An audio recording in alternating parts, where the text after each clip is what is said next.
Look, normally the cold open is Eric's thing, so I'm just going to give you my best elephant impression.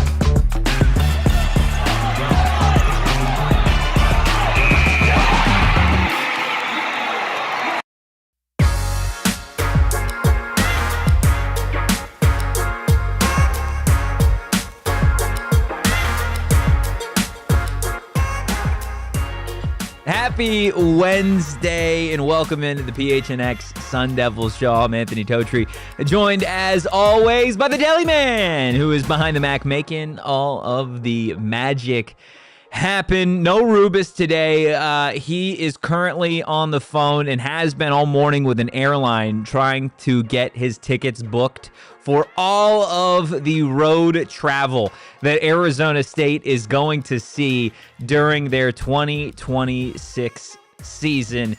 Hit that like button, hit the subscribe button, and drop a 5-star review wherever you get your podcasts. Parker just telling me to take a lap. Why am I taking a lap? You didn't like my elephant impression, Parker? Pretty good. Thanks, man. I didn't mind it. I'm going to be honest. I am able to do a much better elephant impression when I don't have like a beard. The mustache kind of gets in the way. It gets in the way of the skin. It's a whole thing. Maybe it's a diehard conversation for later, but I know what you guys are here for. It's not animal noises. You're here to talk about Arizona State's 2026 football schedule because it is out and it is official. That is what we are going to be discussing throughout today's show. The Deli Man and I are going to be taking you through each and every game, how important it could be, what could potentially be at stake, and whether or not it's going to be an easy one or it's going to be a hard one. Because, of course, we know all of these things January 21st, right before spring football has started. And, of course, with no Rubis here, throw all your comments in the chat. Questions, comments, concerns, compliments, all of the things. And, of course, we will get to them. The Green M&M in the chat saying 8-4 is extremely realistic. Before we get into each and every one of those games, Shane, I know we are a ways away from doing any sort of like predictions record-wise for this team. Gut reaction to when you see what that schedule was this morning? At first I was like, ooh, the back half is easy. And then I remembered Oklahoma State isn't going to be that bad. Yeah. But still, I think, it's a gauntlet. Yeah. Obviously, you have 3 ridiculous road tests. They're not even road tests. They're just mean. Yeah. Like, I don't know. It's going to be brutal. A&M on the road is not an easy environment to play in. BYU is not an easy environment to play in. Texas Tech is getting to be one of those really hard places to play in now. So, although they took a step back after the whole tortilla rule. Yep. So, a little bit easier of a place. For sure. No slipping. Yeah. One of the best names I think that we've seen in this YouTube chat, I am very cool, almost too cool, says ASU 10-2, Banshee, all the hardest games being on the road is the worst part.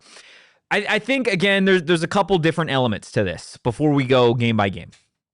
I think just going off of what Banshee says, right, about the road contests, you can talk about how it's so difficult that all these games are on the road, but I think it's also fair to say that if Arizona State is who we think they are moving forward as a program, and you're able to win these games, what those games could mean at the end of the season, what they could mean when college football playoff rankings come out, what they could mean in terms of, AP top 25. Hopefully it's better in 2026 than it was in 2025. So I think that's one way to look at it, right? Like a home win against Texas A&M, yeah, that's great. a road win at Texas A&M, what that could potentially mean in terms of garnering some respect from national media. I think that is something that right now is a little tough to like really gauge because you just see the schedule, you see road contest, Kyle Field, Texas A&M. It's immediately scary. I get that, but there is a positive side to playing those difficult games on the road.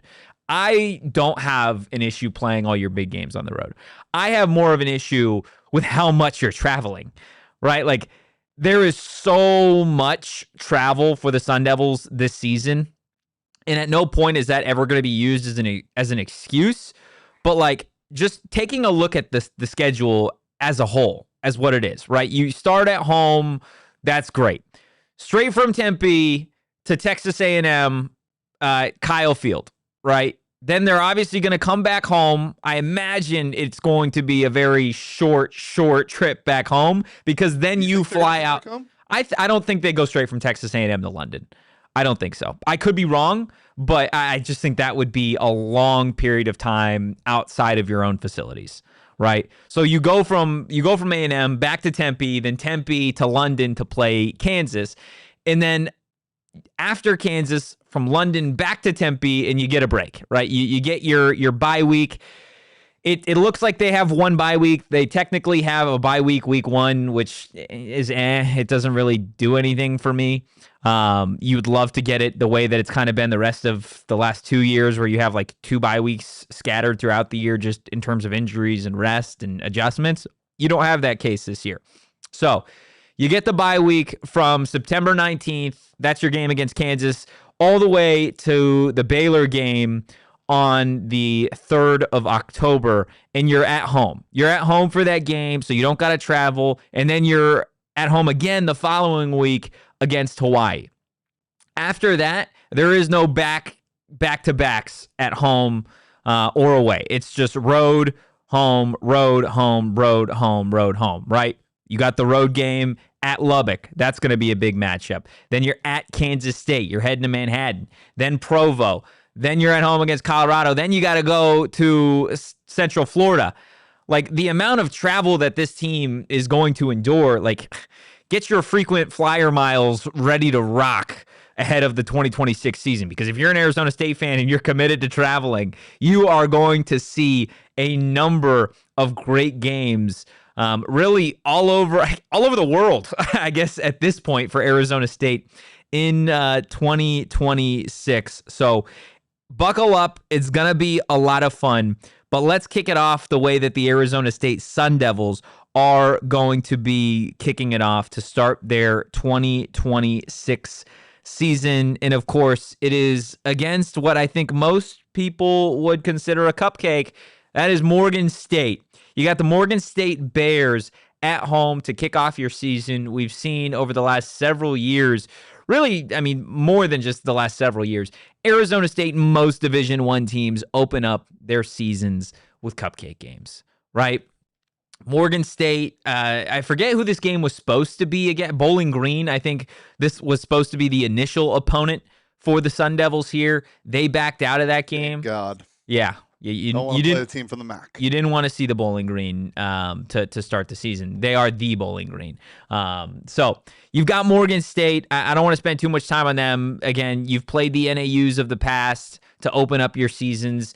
And that's kind of what this is going to be. I will say that I feel really, really bad.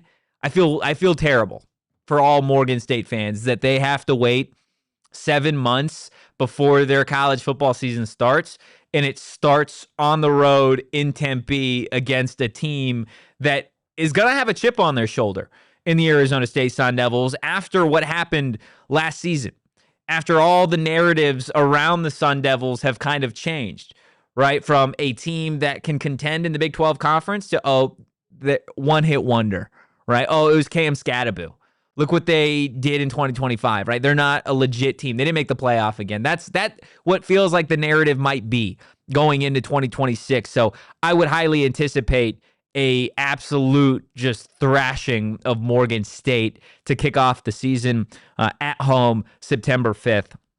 But of course, it's a good thing you start the season with a cupcake because, like we've already kind of mentioned, week 2 is probably the furthest thing from a cupcake you have on the schedule in 2026. Road matchup at Kyle Field against Texas A&M, probably a team that we're going to be talking about around this time of year as a top 15 team in the country, right?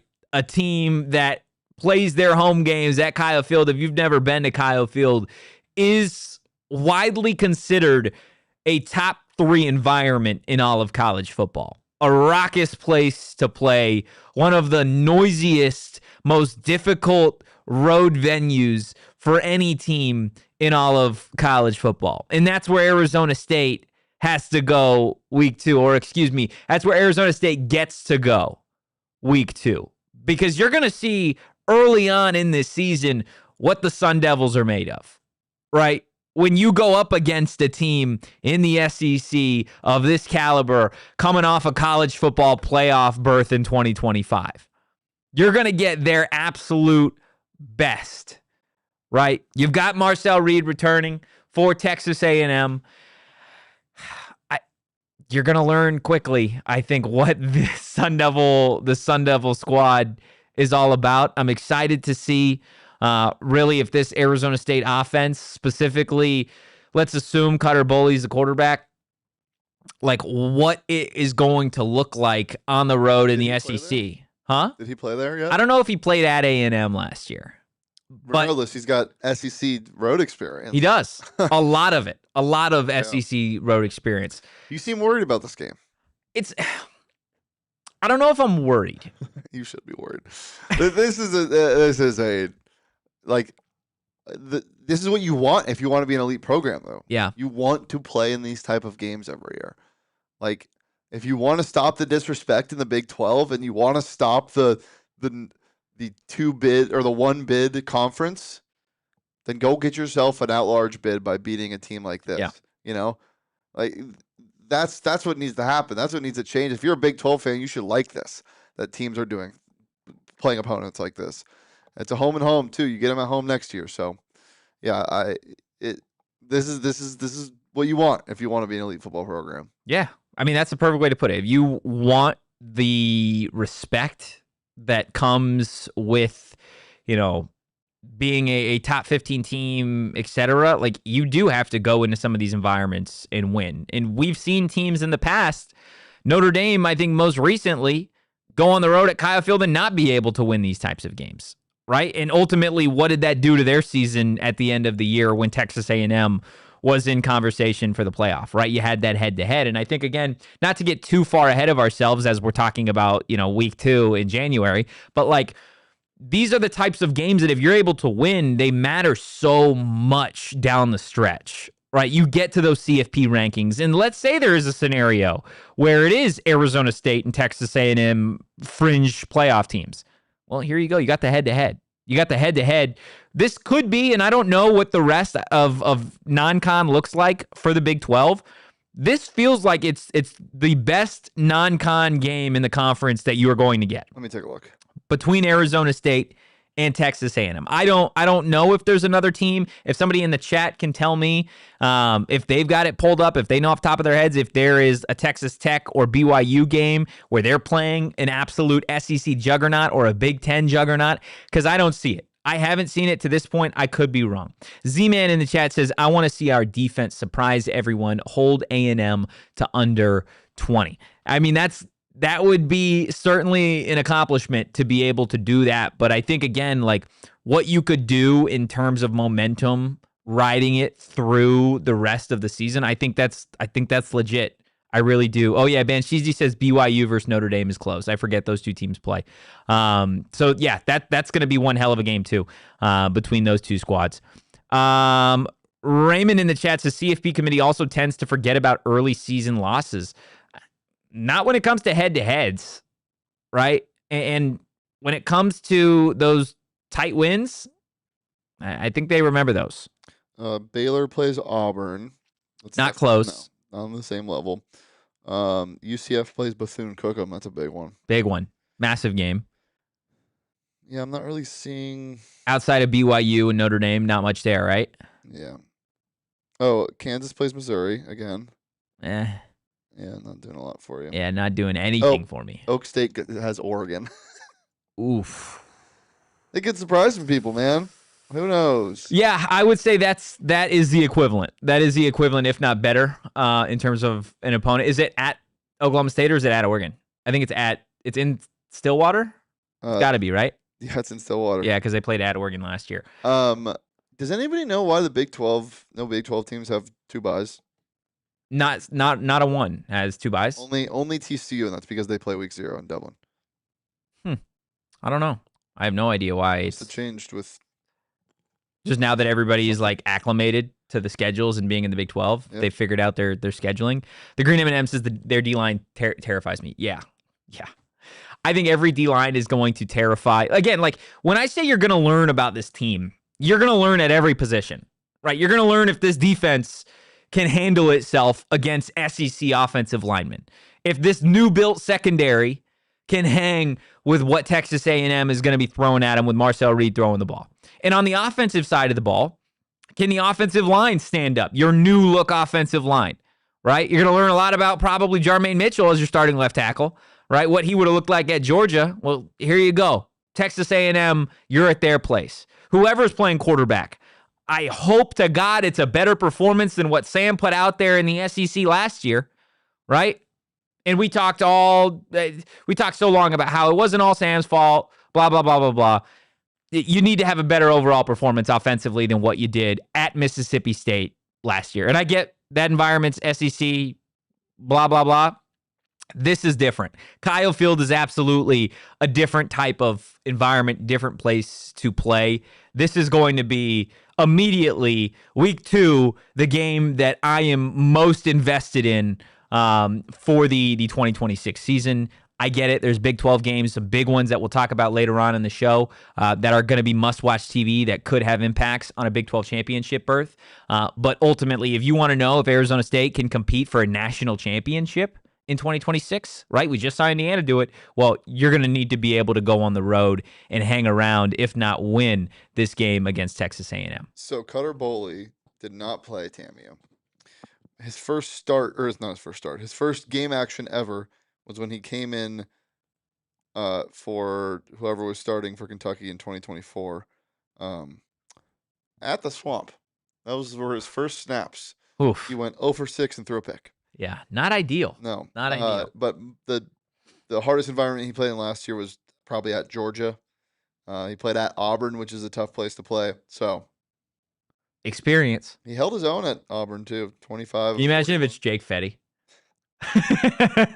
Jake Fetty might TT. Yeah, it's I'm amped, man. I'm juiced already in January. And look, the best part about it, if you're an Arizona State fan, especially if you're a fan that's going to be going to some of these games, from Kyle Field against Texas A&M to Wembley Stadium, where you are going to be taking on Kansas in London. Like, that is such an awesome week 2, week 3. Say what you want about the travel and all that. It's going to be absolutely electric to see Arizona State in another country play football. I'm so amped for that game. This is going to be an interesting matchup, I feel like. Do you know who Kansas has at quarterback? Like, were they Jalen Daniels is done.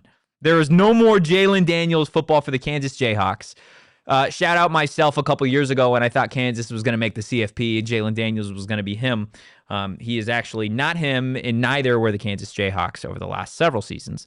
But Kansas is going to be a wildly interesting team. I think they got Dylan Edwards, somebody that has just absolutely bounced around the Big 12 from Colorado to Kansas State and now to Kansas, if I'm not mistaken. I don't know, though, who is going to be playing QB for this Kansas squad.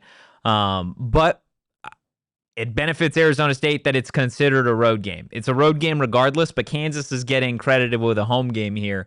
So the Sun Devils benefit off that. They don't lose an extra game at Mountain America Stadium, which I think is going to eventually be beneficial in the long run, knowing that Arizona State is one of the best performing teams at home in the Big 12.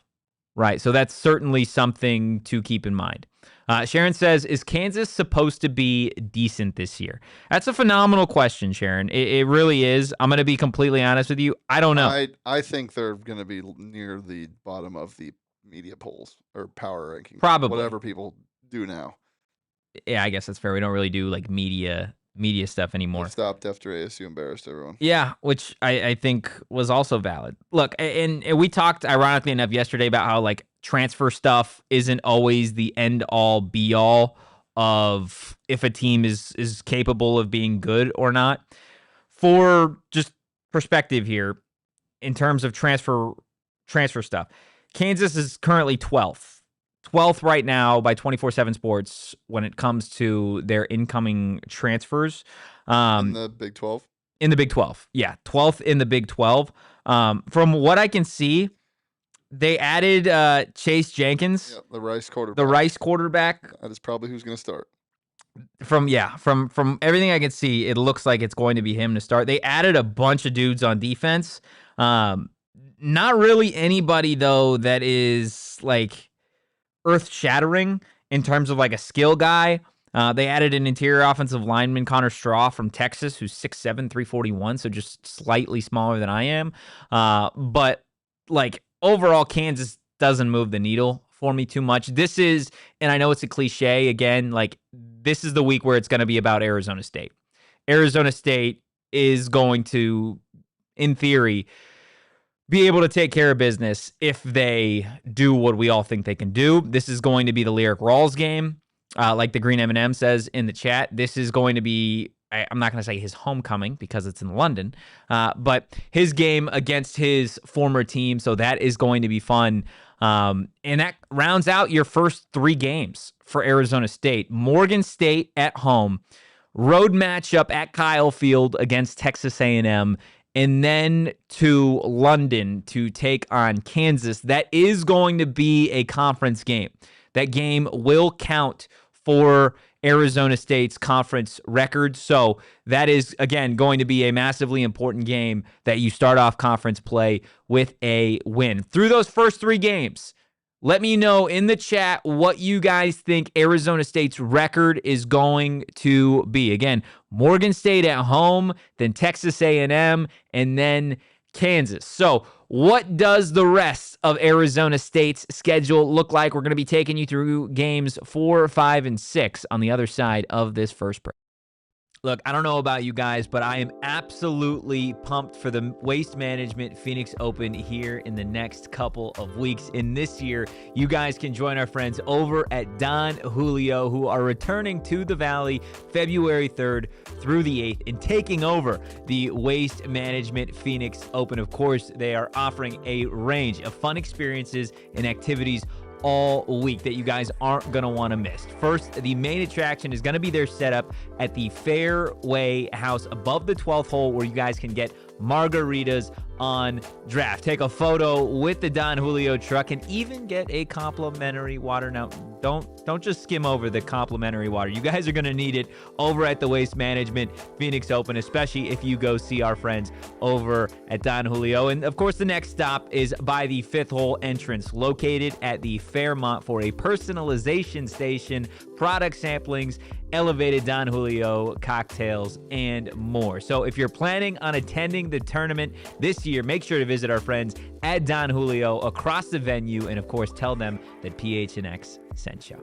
Look, there are 2 things in life. I strongly believe this. There are needs and there are wants, and very few times do you find something that falls perfectly smack dab in the middle. But our friends over at Mountain America Credit Union, they have just that. That's right. We're talking about their My Style checking account. Everybody needs a checking account, and everybody wants a checking account that, of course, has perks and built-in benefits. And that's exactly what that My Style checking account has just for you. You guys can enjoy restaurant deals, mobile phone protection, telehealth access, identity protection, loan rate discounts, offers on travel and events, and there is more. Make My Style your lifestyle at Mountain America Credit Union. Make sure you visit macu.com/mystyle to apply. Insured by NCUA. Membership required based on eligibility. Some benefits require no cost registration/activation. Terms, conditions, and exclusions apply. Hit that like button, hit the subscribe button, drop a 5-star review wherever you get your podcasts. I see a couple 3-0s in there. I see a lot of 2-1s as well. Green M&M saying, let's not be homers this year. They're not matching up in the trenches at Kyle Field. What say you, Deli Man? What do you got? The SEC beef is a lot different than the Big 12 beef. Yeah. It's premium grade Wagyu. And big boy beef. yes, I think it'd be ludicrous to say that ASU is going to outright win this game right now. Yeah. But I also think it would be crazy to say that they have no chance, because in reality, you have no idea what this team looks like. We'll have a better idea once spring ball starts. We won't have the idea, because then we have to go through the whole, rigmarole of the wait between spring ball and fall camp and see who's on the roster. Who looks then. like an animal, and whatnot. And I think, again, like, this is something that you evaluate, obviously, week by week, right? Like, we went into the year really, really hyped about everything about this team. And then they kind of laid a stinker against NAU. And it was like, well, they really need to rebound against Mississippi State. And they didn't, right? So, like, I think as crazy as it may seem, like, I think that first game against Morgan State, you will learn a lot, right? In terms of, like, does this team just look like a unit? Are they cohesive? Yeah. Something that you didn't see to start the year. If Omarion Miller and Reed Harris combined for 250 yards and 3 touchdowns, then I'm going to feel great. Yeah. Then I'm like, okay, they're using the good players are playing good football. And the defense is good. I'll be feeling fine. Yeah. But again, it's crazy to even be talking about that right now. To answer the question, yeah, I think right now, if you're predicting a win against Texas A&M, you're crazy. You're a homer. But I also think it would be ridiculous to just write this team off right now. This last year was really weird, and they did a lot of different things in the portal to address those needs. It should be a fun season, regardless of what happens in the first couple of weeks. Yeah. BSGG saying ASU has never won an SEC road game. True. Their first SEC win, period, was against Mississippi State 2 years ago. So, yeah, they, to my knowledge, have never won on the road. They have not. Against an SEC team. They will certainly have their opportunity. Yeah, I don't... Am I going to say that Arizona State wins this game outright? No. Am I going to sit here and say that they don't have a chance? No, it's too early to do that. But just based off of, like, again, early season stuff here. Again, the college football season ended 2 days ago. Yeah, I think 2-1 is a fair place to start. For sure. I've seen a bunch of this. Why does ASU have the toughest schedule in the Big 12? And sure, looking at it, you can be like, oh my God, this is crazy. We do this every year, though. For sure, we do this every year. But specifically this year, it's like, okay, you're at BYU, at Texas Tech, yada, yada, yada, Kyle Field. But what I will say, like, if you just look at conference play and take Texas A&M out of it, sure, it still looks like one of the toughest schedules in the Big 12. What were we saying last year? You looked at the schedule, you're like, oh, shit, here we go. Yeah. You have Baylor and TCU, who have two of the best quarterbacks in the Big 12. They both kind of stunk. Yeah. No, the teams both stunk, actually. And that schedule actually turned out to be one of the more favorable ones. You just don't know until things start happening. Oklahoma State, people are expecting them to rebound. They might be just as bad as they were last year. They might continue their record. You're just playing North Texas and Orange. Exactly. Like yeah, they're no longer the mean green. They're the angry orange. Yeah. They're the annoying orange. There you go. Yeah, you just have no idea until a couple of games are played. People might think ASU is going to be bad, and then they might turn around and have a great start to the season. People might think ASU is going to be good, and then they might shit their pants. So and things change so much, right? Like everyone, like Houston and Cincinnati. Look at the way their seasons went last year, right? Like if you get them at the right time, it was great. If you got them at the wrong time, then you felt screwed because you thought you were playing what was considered one of the best teams in the conference, right? It's so hot and cold in college football. There's so much parity. Nobody knows. I think 2-1 is a fair assessment to just, again, super early give judgments on what you think this ASU 2026 season could look like. But after your bye week, after you go to London, come back, have a week off, then you're back at home. You're back at home against Baylor. And it's funny because last year it was you get 3 games and then you play Baylor to open conference play, right? And at this point, Arizona State will have already opened conference play right, with that game in London against Kansas. You're at home, and who's starting at quarterback for the Baylor Bears? None other than former Florida quarterback DJ Lagway. I think that is going to be super, super fun to see, specifically if Dave Aranda can actually get DJ Lagway to reach his full potential, something that Billy Napier just simply couldn't ever do with any Florida quarterback, like ever. I saw somebody post this the other day, forget who it was, so I apologize, of the Emory Jones transferring to ASU graphic and how excited Shane and Sean and I were when that happened. I honestly, at this point in time, I had deleted that season or that chunk of time from my memory that Emory Jones was an Arizona State Sun Devil. I think this situation with Baylor could go one of two ways. I think DJ Lagway could be awesome. I think he could also be the next victim of Dave Aranda's, just putrid offense. I think those are both, again, fair options here for what could happen. Now, this to me is going to be the first time that Arizona State looks across from an opponent, and it's truly going to be like who's got the better quarterback, right? Because I think you got DJ Lagway of what he could be.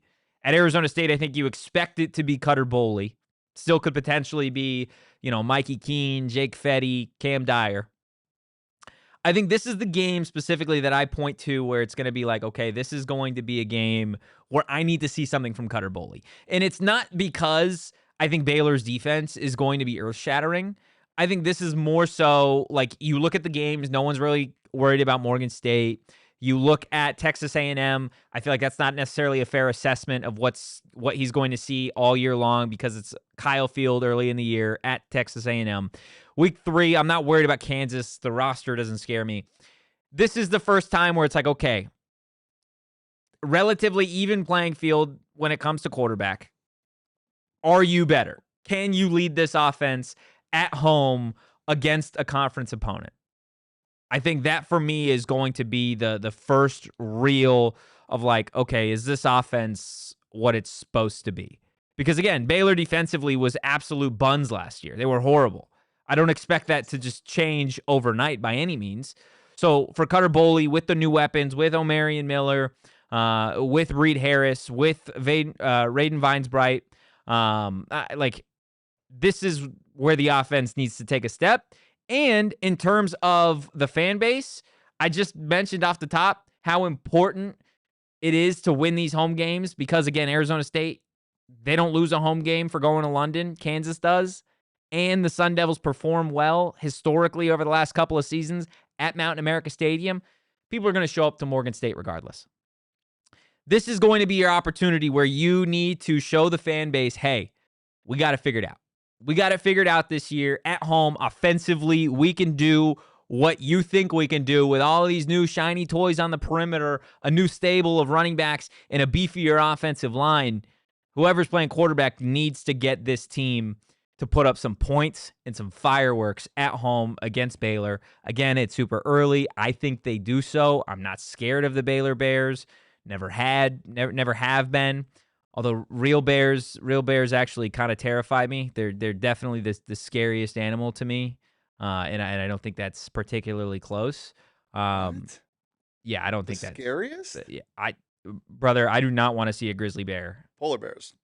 Any bear, dog. Okay. Grizzly bear, polar bear, panda bear. I think jaguars terrify me more. More? Yep. I think alligators. What is it though about? I think alligators scare me more. Why do they? Okay, what's the I think lions scare me more. I think a lion scares you more than a grizzly bear? Well, why? Because it's gonna kill me. What, you think a bear's just gonna play poker with you? Yeah, that'd be sick. I think an alligator is scarier than a grizzly bear. But I'm still concerned. It depends on where I am. Like if I'm in the water. Boxing ring. Oh. Okay, then I think grizzly bear scares me the most then. If I'm just in a boxing ring. Yeah, no, polar bear. Yeah. See, a bear though. A bear regardless. Yeah. Just it does it for you. Yeah. A Morgan State bear, not scary. No. Every other bear, super scary. Yeah. Oh my goodness. The Green M&M says alligators aren't mean. How do you know? They don't cuss at you at the zoo or like what? Like, was it a crocodile or an alligator that Bobby Boucher was talking about? Because his mama said they're very mean because nobody brushed their teeth. yeah, I don't know what he was saying. Mama I said, think it's crocodile. I think it's a gator.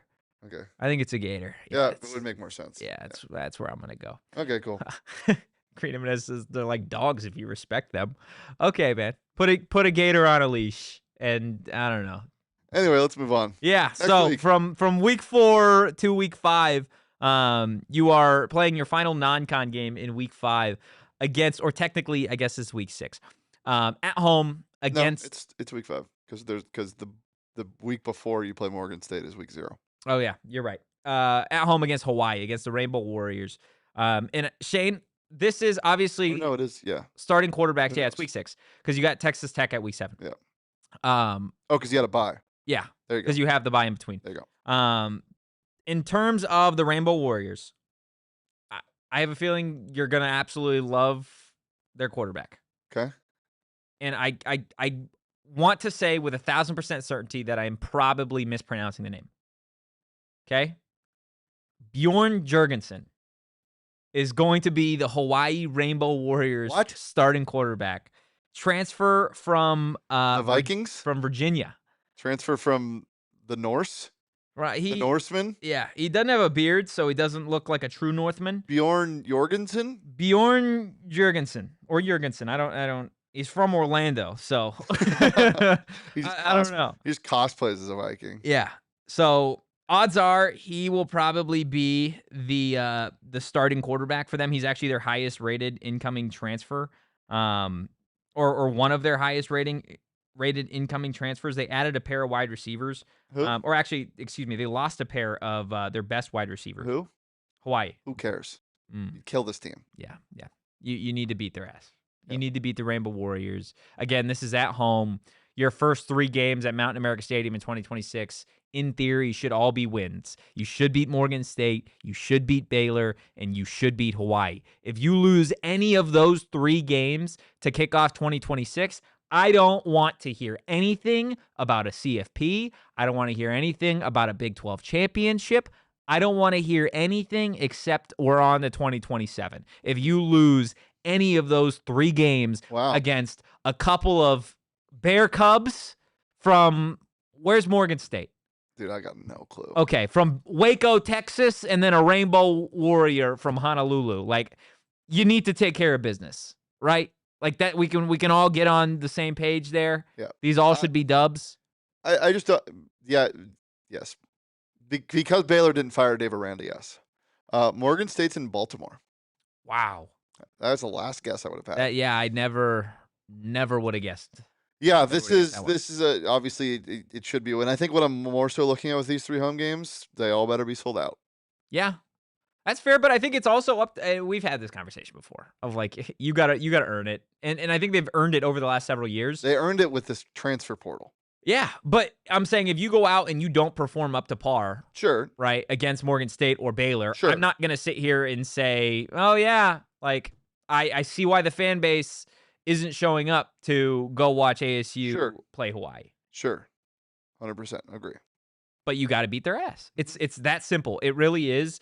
Take care of business at home. You've done it so well the last 2 years. Yep. 1 loss at home over the last 2 years, and that was obviously that Houston game last year. So I would anticipate ASU to start the season at this point in time. Just again looking at it with the 1 loss to Texas A&M. So what's that? That's 4-1 at this point in time. Right? Yeah, if you're predicting the schedule, yeah.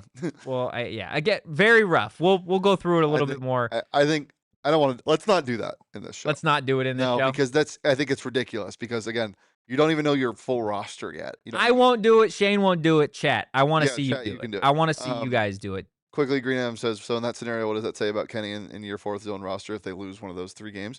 Then I think there's conversations to be had about, Ruh-roh Raggy? Ruh-roh Raggy. This might not be. And again, I think it depends on the circumstances, right? It always does, but there are some circumstances that you should be able to avoid as a head coach. Well, everybody healthy, 1. Sure. Stars healthy. Sure. You don't drop any of those games. Or are you saying regardless? You don't care who's Well, hurt. I mean, if like 3 stars are hurt, but like you should build your roster where players can get hurt. That's fair. Fair. Absolutely fair point. And I think part of the reason why you're going to need some of that cushion to win these games is because guess what? You got the Red Raiders week 7 at their place. Brendan Sorsby's Red Raiders at Lubbock. Never wrong, just early, Totri. This is the season that the power of friendship prevails. Actually, I was right. You were. The power of friendship still prevailed over the oil money. Yes. At the end of the day, are we saying that the Just- Oregon Ducks are No, good friends? No, sure they are. Just head-to-head with Arizona State, I mean. Yeah, no, that's true. That's absolutely true. So predicting how this game will go. No, this is such a massive game, and it will be in terms of like the implications that it will have down the stretch, right? We brought up the conversation about Texas A&M week 2 on the road, what that could mean long term. The same goes for this game. This is going to be a massive head-to-head game that will likely have Big 12 championship implications at the end of the season because of what Texas Tech has invested in the roster, what they did last year, and what Arizona State has been able to accomplish over the last 2 seasons, winning 19 games. So Texas Tech reinvested in that defensive line, in that front 7. I don't think it's going to be as scary as it was in 2025. Simply just, I don't know if they were able to acquire that same level of talent that they were able to get. Really good players. I don't think it's the same as what it was, one of the best defenses in the country in 2025. Now, Brendan Sorsby is interesting. Brendan Sorsby is a really, really interesting case because Arizona State has played Brendan Sorsby in the past, and they lost.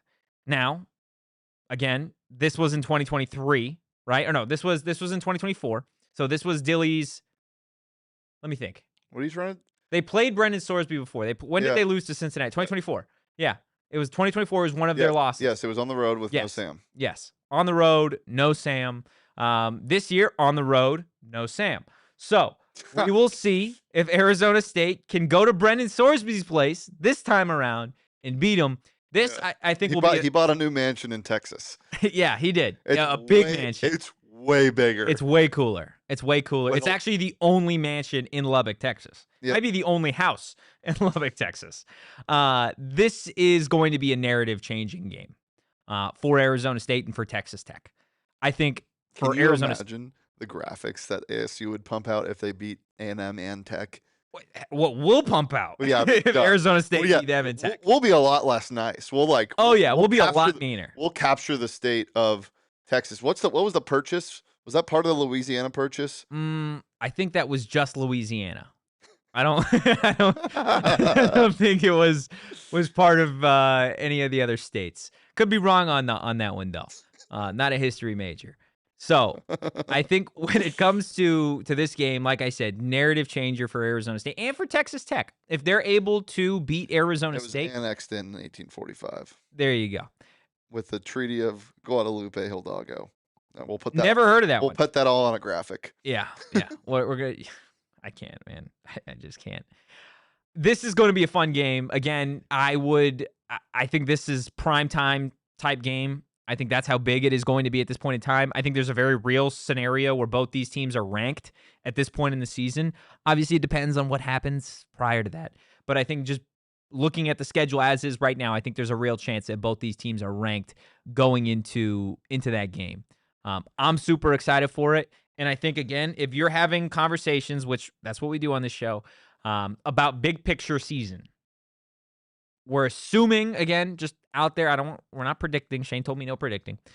Assuming you lose the game at Texas A&M, this is the only other game you can lose to get an at-large bid in the playoff, by my estimation. The only other game that you could potentially lose. And I think if you lose this game with already seemingly having lost the game in A&M, you can't get an at-large bid, right? Now, this would be your first conference loss in theory. And again, I'm not saying here they're going to lose the game. But based off of what you have early on in the year, you get this, and this can really be it. Because that's what we saw in 2025 with all of these really good teams. With the BYUs, with the Houstons at a certain point, with Cincinnati at one point, with Texas Tech. you can only really afford to have at most 2 conference losses to get into a conference championship game. So for Arizona State, this would be the only acceptable one, I think, at this point in time. Just throwing that out there. But I'm curious to see what you guys in the chat think. Through those 7 weeks of college football, through those 7 games, where is Arizona State? Or 6 games. Where is Arizona State 6 games through the 2026 season? Let us know in the chat, and we'll talk about it on the other side. Yes. Before we go to the break. Before we go to the break. I don't want to come out of the break with this. Chat pointed out, do you know how much the Louisiana purchased of the U.S.? I had no idea. This is crazy. I'm going to show you the map. It's probably pretty, it is legitimately like the entire Midwest. So wow. It wasn't even all of Louisiana at that point. But it did purchase the top part of Texas, so I wasn't completely wrong. Texas was its own country from 1836 to 1845 before declaring its own country. Yeah, the Republic of Texas. Not that cool. Before declaring its independence from Mexico. So maybe we can make like a graphic with the Alamo. Kenny bought it. ASU rating the Alamo. Never forget, and we'll see you on the other side of our final break. Look, I'm just going to cut to the chase here. Do you guys want a chance to win a Corvette? I know I do. And look, our friends over at Gila River Resorts and Casinos, they are giving you that opportunity. Make sure you drive into excitement with the fabulous Corvette giveaway running January 16th through April 24th. So you guys still have plenty of time for casinos, for Corvettes, which means 4 chances to win big. And of course, there are 4 locations that are participating: Wild Horse Pass, Bequeva, Lone Butte, and Santan Mountain. So I'm going to tell you how you guys can qualify. Fridays, 6 p.m. through 8 p.m., hourly drawings for free bonus play or a finale entry. Tuesdays and Saturdays, earn 4 times the entries when you play with the card. And Thursdays, 2 p.m. through 5 p.m., hot seat finale qualifier, play with the card for your shot. Now, the grand finales: Santan Mountain, April 27th, Lone Butte, April 28th, Bequeva, April 29th, and Wild Horse Pass, April 30th. Write it all down, and for more information, visit playdealer.com. Don't miss your chance to accelerate into luxury, play, earn, and win at any of their 4 casino locations. Now, look, of course, when it comes to getting your brand new Corvette, or a chance to get your brand new Corvette, well, you're going to need a place to fill up with gas, and look no further than Circle K. Look, Circle K, they try, it feels like every single year, to help you guys save money. And they're doing it again here in 2026 with Inner Circle. That's right. It's their free membership program. We tell you all the time how it's super easy to sign up and get enrolled. All you got to do is go to the App Store, download the app, enter your email and phone number, and that's it. That's all it takes to be a part of Circle K's free membership program, where you guys are going to save money on gas, on drinks, and snacks. It really starts to add up, especially with so many Circle locations to take advantage of. Make sure you join Inner Circle for free by downloading the Circle K app today. Terms and conditions apply at participating locations. Visit circlek.com for details. Hit that like button, hit the subscribe button, and again, drop a 5-star review wherever you get your podcast. We are less than 1,000 subscribers away from 50K here on the PHNX Sports YouTube channel. So if you're already subscribed, we appreciate you. If you are not, we appreciate you a little less. Please subscribe. Please help us get to 50K subscribers before February would be absolutely incredible. And again, we really do appreciate everybody in the chat, everybody that listens on audio, and everybody that watches after the fact. But of course, all of you that watch live, you interact here daily. You guys really make this whole thing go around. Getting back to the Arizona State schedule, I've seen some folks say 5-1 going into that Tech game. 4-2 is the floor, but 6-0 isn't really that far-fetched. I think all of these are fair at this point in time. Of course, there is still so much to be decided. And again, spring football and fall camp and how those first couple games of the season, I think will be a good measuring stick for what you can expect Arizona State football to be down the stretch, right? I think that's more realistically what we're looking at this point in time. But following that Texas Tech game, Arizona State is going to be, Shane, I believe they're back at home, correct? Back at home taking on the Kansas State Wildcats. Yep.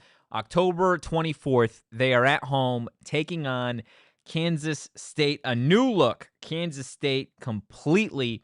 Obviously, they have a new head coach, the former OC at Texas A&M.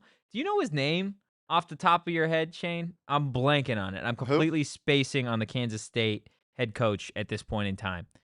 Oh, it's not. Let's see. Colin Klein. Colin Klein, replacing Chris Kleiman. So it's just a different version. Just a different version of Klein. So that offense, in theory, should look a little more fun. You get another year of Avery Johnson, which I'm gonna be completely honest with you, shocked he didn't hit the portal, right? Like a quarterback that's been in this conference, been with this program for such a long period of time, and has never really found too much success. I know they've had opportunities, most recently 2024, potentially getting to the Big 12 championship, and kind of really let that one slip through the last several weeks of the season. But ultimately, he's back with what is going to be expected to be a much more high-flying offense for Kansas State. So that should be interesting. Now, from what I can tell, Kansas State did lose a number of transfers, and ironically enough, Shane, do you know where let's see, this is here we go. Here. I was completely lost for a second here. So their biggest transfer addition is Wendell Gregory, an edge rusher from Oklahoma State. It was Oklahoma State's top edge rusher from a year ago, transferring to Kansas State, staying in the conference. Now, what I will say is in terms of Kansas State's offense, they did lose a lot of talent, most notably Jace Brown. Jace Brown is going to, write this down now. I'm telling you this now. Jace Brown is going to be a top 3 receiver in college football. He is that talented. He left Kansas State, and now he's going to be going to Baton Rouge to catch passes from Sam Leavitt at LSU. He's that good. Kansas State absolutely just couldn't hang on to him.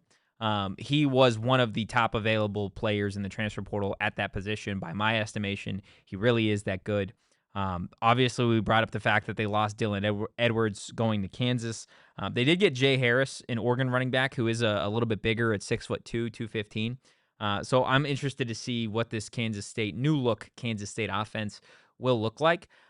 It's so difficult, I feel like, to evaluate whether or not this is going to be a tough opponent or not when you have a new head coach coming in here, because you can get situations like you had with Kenny that first year in the Big 12 where it's like still relatively new coach. Nobody expects you to do anything, and you go win the conference. Or you can get like brand new head coaches that go 6-6, or like you had at UCF this past year where they just suck, right? It's so hit or miss with some of these guys in year one, and I have no idea, to be honest with you, how I feel about Colin Klein, geez, as the head coach at Kansas State. I think it's going to be an upgrade, but I really don't know if this team as a whole is going to be ready to compete right away. Somebody has to be in the bottom. Some teams have to be in the bottom of the Big 12, and I think Kansas State is destined for that the next Really? You couple of think years. Kansas State's destined for that? Yep. I think that the disaster that they had this year is like, I mean, it wasn't even this year. Last year they had a disaster, or 2 years ago they had a disaster. This last year it was an abject disaster. I think it's just going to keep tumbling. Do you think they're worse than Kansas? I think Kansas is going to be one of the worst teams in conference. Okay. I think that state can sit in the bottom of the barrel. That whole state. Can we throw the Chiefs in there too? The Kansas City Chiefs, can they be bad too? They're in Missouri. You're right. Actually, they're moving to Kansas soon. So you're wrong. No. Louisiana Purchase. Hit the like button, hit the subscribe button. Let us know, who do you think is going to be worse in 2026? Is it going to be the Kansas Jayhawks? Is it going to be the Kansas State Wildcats? Or is it going to be the Kansas City Chiefs? Next week's a fun game. You're right. The following game is going to be fun. What about it makes it fun? The opponent, the fact that it's in Provo, the fact that it's on Halloween. The fact that it's on Halloween. Yeah, you're right. That's going to be the most fun. We're going to Provo? Yep. What are we dressing as? Something nasty. Cougars? No. Bears. Bears. Yeah. That feels natural. It feels exactly like what it should be. We definitely have to dress up for that post-game show for Halloween. We're either going to be sad clowns or happy bears on the We should be show. clown bears. Clown bears? Yeah, with the option to remove the nose when they win. So just a bear at that point. Yes. Okay. I'm here for it. Absolutely. You know, like the circus bears that ride the unicycles and the tutus? Yeah, we should be that. Okay. I can't ride a unicycle. Okay. Yep, exactly. Wait, I have that sounder. Why didn't I just play it? Yeah, there you go. What's up, Chris? Chris is in the chat here. Bansheezy saying ISU could be the new Oak State. Yeah, you got BYU on Halloween in Provo. Oof. Definitely your second most difficult, if not the most challenging Big 12 road game that you have all year, depending on how you view Lubbock and Texas Tech versus BYU. Here's what I'll say, though, man. Kind of similar to the NFL when a rookie quarterback goes out and lights the world on fire. The sophomore slump's a real thing. Teams have tape on Bear Bachmeier. They do. Whole year to prepare. He's also got another year, though. For sure. Like, he's got a year under his belt now. For sure. BYU 100%. added some dogs. 100%. They're going to be a good team. Just saying. Good team, like, as good as they were? Fringe playoff team again, I think they're going to be a top 15 team. Scary team on Halloween. Right? They added some dudes. They added a linebacker from Cal who's considered a 4-star. Walker Lyons, big tight end from SC. Another tight end from Oregon and a wide receiver from Oregon. Geez, that guy's gigantic. Kyle Casper, 6'6", 212. Like, they are going to be another threat in the Big 12 again in 2026. It's them, Texas Tech, and I think Arizona State. I think that's, again, like, those are going to be your three best teams in the conference. Again, this is the law at this point in 2026 in January. This is what it's going to look like. But in reality, this is going to be the final game, in my mind, going back to that same conversation of, like, where is the lighthouse? Yeah, where's the lighthouse pointing? Right. That's. I'm thinking of the right thing here. No, I'm not thinking of the right thing. Don't look at me like I'm crazy, Shane. I'm asking you a question. Where's the lighthouse? A lighthouse is a thing. Yes. Okay. With a light. Yeah. Okay. The lighthouse is pointing to the Big 12 championship. Okay. Okay, so you're making up an analogy right now. Yes, that's where I was going before you looked at me like I was a bear clown. Well, I thought you were like trying to pull out a metaphor that had already that was like a thing. I'm like, I don't know what metaphor you're talking about. No. Okay, yes, a lighthouse is a real thing. Yeah, so the light is pointing toward the Big 12 championship. For me, this is the Texas Tech game and the BYU game are the only two games that you are allowed to lose and still have contention to make the Big 12 championship. Sure. That feels fair at this point in time, Sure. Given the fact that we think that, again, BYU, Texas Tech are going to be likely 1 and 2 going into this 2026 season, with Arizona State probably somewhere 4 or 5, somewhere between 3 and 5, I would imagine, is where a lot of media is going to have Arizona State at this point in time. Sure. Can't lose like any more than those two games. Yes. But I also think they're both the most important to win if you want a spot in the championship. Yeah. Because those are probably the two teams that are going to be. What are their schedules this year? Are they?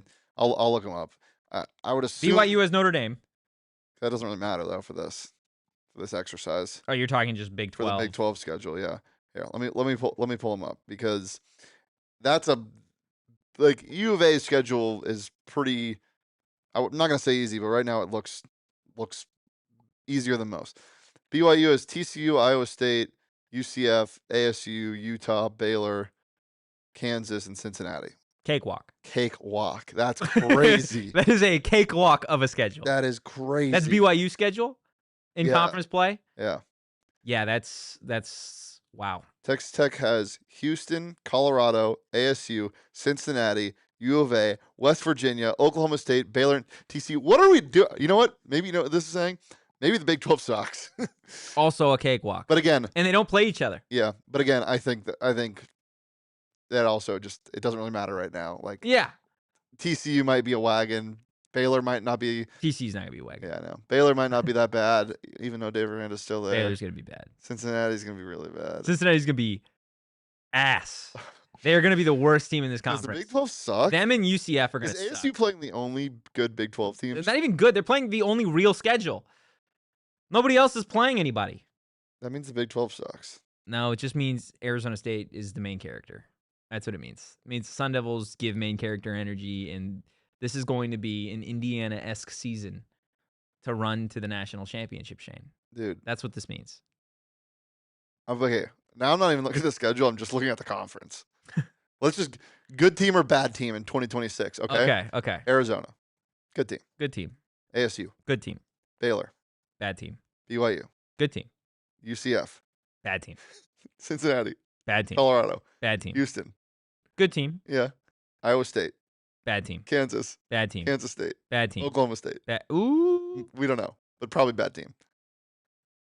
I lean more good than bad. If North Texas joined the Big 12 but lost, They'd be better than Oklahoma State. TCU. Bad team. Utah. Good team. I don't know. I don't know. They fall in the Oklahoma State category. Texas Tech. Good team. West Virginia. Bad team. 6 with Oklahoma State being a maybe. And the bad teams aren't just bad teams. They're horrible. They're awful teams. But again, I'm trying to temper because you just don't know. Yeah, you don't. Especially with the portal, you just don't know. There are a lot of teams that you would rather they're horrible. They're absolutely horrible. And Arizona State is going to have every opportunity to be a major program in 2026 with the schedule. I think that's part of the reason why they went so deep into their bag to get some of the players that they did in that transfer portal class. Now, we've talked about a lot of, if not all of the really, really hard games that Arizona State has. Following that BYU game on the road, you're back at home to take on Deion's Buffs. He's not even Coach Prime anymore. He's Deion. It's Coach D. Coach Sanders. He's Deion. Deion, with his Louis luggage, comes to Arizona State. The last time he came to Arizona State, Shador. You had this. Yep. You had to the student section. Now, it's the O'Marion Miller revenge game at Mountain America Stadium. That one needs to be a spanking. Needs to be an absolute spanking. This could be a game where Colorado is potentially fighting for bowl eligibility at this point in the year. I'm not worried about this one. This is a good, after the BYU game, if you can win that game and then go back at home and take on Colorado, I feel real good about where you're at. If you can beat BYU and then you're back at home against the Buffs. I'm feeling good. Yeah. That's all I'm saying. That's all I'm saying, man. I'm feeling good at that point in time. There's a chance that the next week's the space game. Yeah, that's true. Week 10 at UCF. UCF's home conference games are TCU,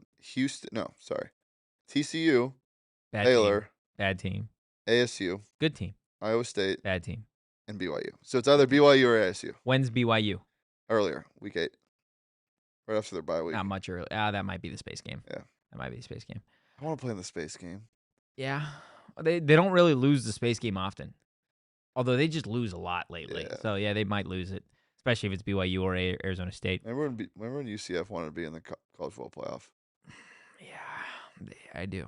Raymond says the UCF game is sneaky scary. Another cross-country game at the tail end of the We need to stop. Okay. We need to stop doing this. Chat, you can do whatever you want. I'm talking to Totri right now. I just read the comment. I know, but I'm talking to you. What do we need to temper ourselves on? We need to not talk about what games are going to be scary or not. I do think in week 11. I do think it is fair to say, regardless of how good of a team UCF is, traveling that late in the year to Florida after all of the travel you've already endured all year long is going to be. I just did that flight. It wasn't that bad. Yeah, but you didn't. What'd you do? You didn't play a football I drank game. a bunch and played in the stands. Yeah, you made a hat. You didn't do anything strenuous. Actually, you did. You ran a 5K. Yeah, I did run a 5K. Yeah, and you feel good? Yeah, I felt fine. Okay, Actually, well. my back is Yeah, shot. I forgot. You're not doing okay. Yeah, We had this conversation yesterday. No, I agree. More so, what I'm saying too is like, can it be a sneaky game if the season's over For UCF? for ASU? Like, there's just no reason to do this right now. There's absolutely a Okay. reason to do it right now. Yeah, Because because it's January 21st. for sure. And again, everything is law at this point in time. Yep. Like I'm not worried about UCF the team. I'm far more worried about the travel to Florida and dealing with time changes and all that type of stuff. After like how many weeks has it been since their bye at that point? Right? Like you will have been playing week in, week out college football a while, and then you have to make that trip. That will certainly be a challenge. Just I think like a mental challenge more than it will be like the opponent that you're playing. We'll be looking on Bet365. ASU will be favored by 15.5 points, and we're gonna be like, is this a trap game? Sure. And let's hope it's not. Yep. North Texas comes to town. North Texas does come to Tempe, the angry orange, if you will. Oklahoma State, which literally is just North Texas at this point. They got all of North Texas's best players, got their quarterback, who is one of the top-rated quarterbacks Yep, Messmaker's awesome. by a lot of folks. They got North Texas's running back, Caleb Hawkins, who is an absolute freak last season, scored a lot of touchdowns, ran all over everybody that they played, regardless of them being good or not. This is a game where again, I have no idea what Oklahoma State's going to look like. I think what's Oklahoma State's schedule? Can you pull up Oklahoma State's schedule for me? Yep. Tulsa on the road, which is crazy. At Oregon or at home against Oregon, at home against Murray State, at West Virginia, at home against UCF, on the road against Houston, at home against Colorado, on the road against Iowa State and K-State, then at home against Tech, on the road against ASU, and then at home against Kansas. Relatively easy schedule, all things considered. Oregon, Tech, and ASU is definitely a three, but everybody else feels pretty light there. Houston. Yeah, I'm interested to see what Houston looks like. Oklahoma State truly is going to be a head-scratching team going into the year because it's not like you have what happened with Iowa State and Penn State, where at least Penn State is getting what is considered like another P4 team, right? They got pretty much the entire Iowa State roster and brought them to Pennsylvania. You've got not a P4 team, a team that was very competitive, really solid in North Texas, and you brought all the players over to what was, let's just call Oklahoma State what it was, the worst Division I program in conference play over the last 2 years. They didn't win a game. They went 0-18 in the last 2 seasons against Big 12 opponents, and we just told you how many bad teams there were in this conference. So the fact that all those bad teams beat them says a whole hell of a lot about where Mike Gundy had that program. Still jobless, by the way. At least as it relates to college football. He could have like a real person job. Yeah, he's working at Wendy's. He could be like a store clerk or something. I don't know. He'd be a great Walmart greeter. Would he? Oh, he'd be horrible. I think he'd be hammered if he worked at Walmart as a greeter. What did he say about Ollie Gordon's DUI? Who hasn't done it? I've done that a million times. Something crazy like that. And then, of course, the Sun Devils finished the regular season on the road at Arizona. I think you can throw out everything you think you know about these teams, which I feel like I say every year. It's going to be a matchup between two relatively good teams in the Big 12. I'm going to tell you January 21st. I don't care who is healthy and who is not. I'm picking Arizona State to win that game because I will always take Kenny Dillingham over Brent Brennan every day that ends in Y, 365 days a year for 12 months. That's just the way it is. To quote Walter Cronkite, I think he said the same thing about Kenny Dillingham and Brent Brennan. You have to, right? You can't not pick Arizona State to be Arizona. Yeah, you'll just have to simply win this game. It doesn't matter if they're 11-0. Like, the season is a lost cause if you don't beat U of A. No pity for the kitty, man. No pity for the kitty. That'll be Noah Fafita's last game at that stadium. Could be his last game in college football. Should be his last game in college football. No, I'm saying could be if they don't make a bowl game. That's true. That's true. Nothing would be sweeter than completely. Even though he's like the sweetest guy ever. Hey, that's fine. He could be the sweetest guy ever. I mean, there's a lot of sweet guys that I hope don't. That's a weird sentence. I don't. Let me know what you guys think I think that was just Louisiana. Final record will be for Arizona State in the chat. The Daily Man told me I can't do it until later. So let me know in the chat. Also, while you are at it, head to go phnx.com. Sign up today to become a diehard. Click the little diehard tab. When you get to the website, it's going to tell you everything that you unlock when you become a PHNX diehard. Of course, some exclusive diehard only content. You guys are going to get a free t-shirt every year from the PHNX locker, access to the diehard Discord, and so much more. Discounts on events. Highly, highly recommend you go check it out. Hit that like button, hit the subscribe button, drop a 5-star review wherever you get your podcast. The 2026 Arizona State football schedule is out. Let us know what you guys think. Also, be on the lookout for more audio-only episodes of the PHNX Sun Devils show. If you're an avid listener, somebody that listens daily, an audio-only episode did go up this morning, Wednesday, January 21st, detailing all of Arizona State's outgoing transfers and where they landed across college football. If you haven't, check it out after this episode or sometime this weekend. We will continue to litter the feed with plenty of more shows. Deli Man. Totri, I'm not going to let you end the show until we get one more subscriber. There are 46 people watching. This is the live subscriber count. When somebody subscribes, we will see that number go up. We need to hit 50K before the Super Bowl. We do. We do need to hit 50K before the Super Bowl. So you don't have to do anything. Somebody can hit subscribe, and that'll auto ding. Yep. If you haven't subscribed, please, I want to get out of here. I want to eat lunch. Please hit that subscribe button. Hit the like button if you haven't already. If you want to follow us on social, keep up with everything we're doing here as it relates to Arizona State content, and it is a lot of it, regardless of the college football season being over. You can follow us on social at PHNX_Sun Devils. And when I say social, it's not just Twitter anymore. You can follow us on Instagram. You could follow us on TikTok. Go follow us out there, okay? You can follow me at Anthony_Totri. You can follow the Deli Man at Shane Deef. Just waiting for the subscriber count to go up as always, because we're staying here until Z-Man says Arizona State's going to have 2 losses, so that'll put them at 10-2. There's your one subscriber. Banshee says 11-2. Chris says 9-3. Z-Man, I subbed yesterday. We appreciate you, Z-Man, and everybody else that chatted with us on this lovely Wednesday. We will see you guys on Thursday, but in the meantime, go Devils. Peace. We all silly like the mayor.